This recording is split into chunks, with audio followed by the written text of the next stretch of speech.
যে আল্লাহ আমাকে আপনাকে মসজিদে এসে তার হুকুম ফজরের 2 রাকাত ফরজ নামাজ জামাতের সহিত আদায় করার তৌফিক দান করলেন।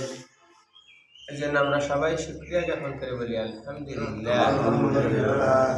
আমাদের আজকের আলোচনার বিষয় জামাতে নামাজ পড়ার ক্ষেত্রে অনেক সময় আমরা সময় মতো আসতে পারি না, 2-1 রাকাত ছুটে যায়, বাদ করে যায়। সেই বাদ করা অংশটুকু নামাজ আমরা কিভাবে করব, তাই না? ব্যস্ততার দরুন অনেকেই সময় মতো আসে না, 1 রাকাত মিস হয়ে যায়, 2 রাকাত মিস হয়ে যায়। বাকি 1 রাকাত 2 রাকাত কীভাবে পড়ব, এইটা সঠিকভাবে জানা, খেয়াল করা লাগবে, আমার ঠিক তাকায় থাকতে হবে। তাহলে আপনি শুনবেন জিনিসটা। প্রথমত, আপনি সময় মতো নামাজে আসতে পারেন নাই, আপনি মিস হয়ে গেছে। ইমাম সাহেব সালাম ফিরানোর পরে আপনি বাকি যতটুকু মিস হয়েছে ততটুকু আপনি করবেন, এই তো। আমরা অনেকেই ইমাম সাহেব ডান দিকে সালাম ফিরানোর সাথে সাথেই দাঁড়ায় যায়, এইটা ঠিক হবে না, তা করা যাবে না। আপনাকে ততটুকু সময় অপেক্ষা করা লাগবে।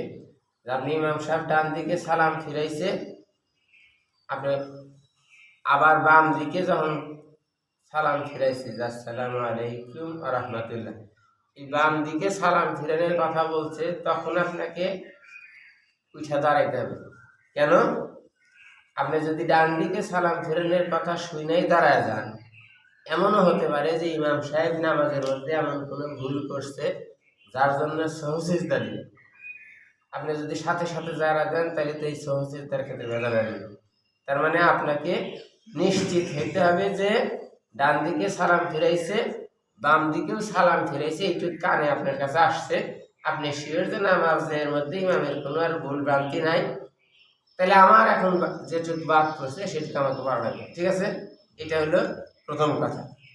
দ্বিতীয়ত হলো নামাজ আমরা জামাতে পড়ি, কোনো নামাজ 2 রাকাত, কোনো নামাজ 3 রাকাত, কোনো নামাজ 4 রাকাত। কোন নামাজে কয় রাকাত ছুটে গেলে কিভাবে পড়তে হবে? আপনি যদি 2 রাকাত বিশিষ্ট নামাজ ছুটে যায়, যেমন ফজরের নামাজ, তাহলে আর কোনো সমস্যা নাই, আপনি 1 রাকাত ছুটে গেছে 1 রাকাত পড়বেন। ইমাম সাহেব সালাম ফিরাইছে, আপনি উঠা 1 রাকাত পড়বেন। 1 রাকাতের ইমাম সাহেব যা পড়তো আপনি জানেন যে 1 রাকাত নামাজে কি কি পড়া লাগে। সহজ কথা, যে ইমাম সাহেবের সাথে আপনি যতটুকু বাদ ফালাইছেন, বাদ পড়ছে, ততটুকু আপনাকে একাকি আদায় করা লাগবে। তাহলে 2 রাকাত নামাজের ক্ষেত্রে কোনো ভেজাল নেই, সহজ।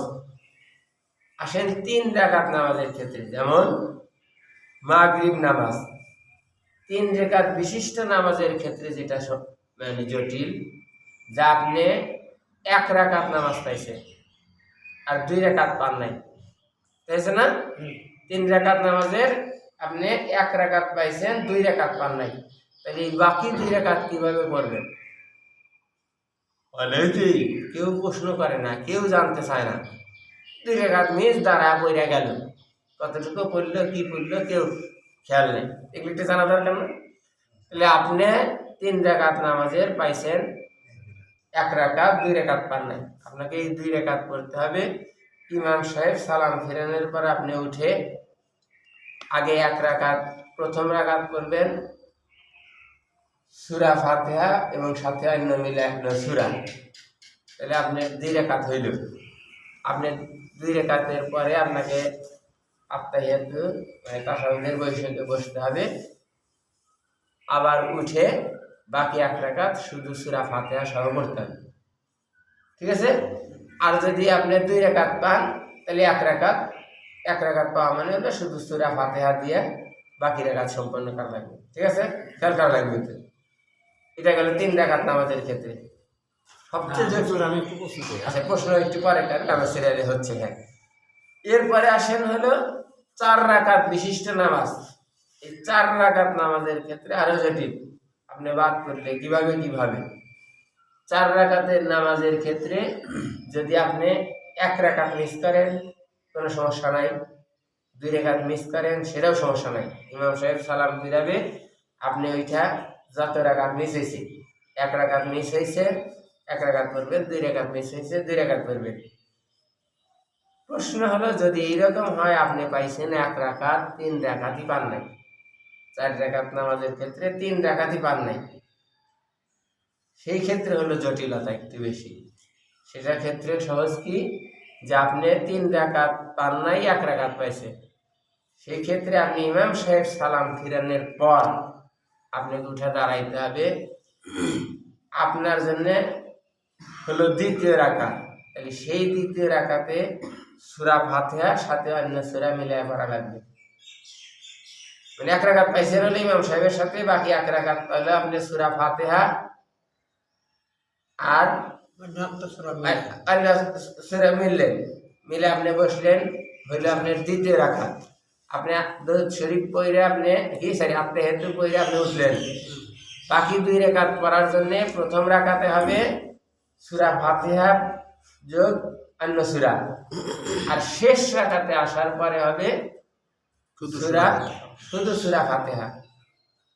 এই ক্ষেত্রে কিন্তু এই লেভেলে করা যাবে না, যার অর্থ হলো এক কথাই বলে নিচ্ছি শুরুতে, আপনি ইমাম সাহেবের সাথে যতটুকু মিস করছেন ততটুকুই আপনাকে আদায় করা লাগবে। আর আপনি 4 রাকাত নামাজের ক্ষেত্রে যদি 4 রাকাতই মিস হয়ে যায়, যে আপনি শুধু আইসা শেষ বৈঠক নামাজের শেষ বৈঠক পাইছেন, সেক্ষেত্রে আপনাকে সালাম ফিরানোর পরে আপনি 4 রাকাতই ফুল যেভাবে নিয়মে পড়া লাগবে। ঠিক আছে না? এটা হলো আপনাকে সহি শুদ্ধভাবে আদায় করার চেষ্টা করা লাগবে। আর আপনার ইখলাস, আপনার নিয়ত যদি সঠিক থাকে যে আপনি জামাত ধরবেন, এরকম জামাত ধরার জন্যে আপনি মসজিদে আসছেন, আপনার ইচ্ছার কোনো ত্রুটি ছিল না, সেই ক্ষেত্রে আপনি জামাতের সব পাবেন। আপনাকে তাড়াহুড়া করা যাবে না, কোনো কিছু বাদ খারানো যাবে না। ঠিক আছে না? আল্লাহ পাক আমাকে আপনাকে সহি শুদ্ধভাবে জানা এবং জেনে যেন আমরা প্রতিদিন 5 ওয়াক্ত নামাজ জামাতের সহিত আদায় করতে পারি, আল্লাহ সেই তৌফিক দান করুন। আমিন। আল্লাহুম্মা সাল্লি আলা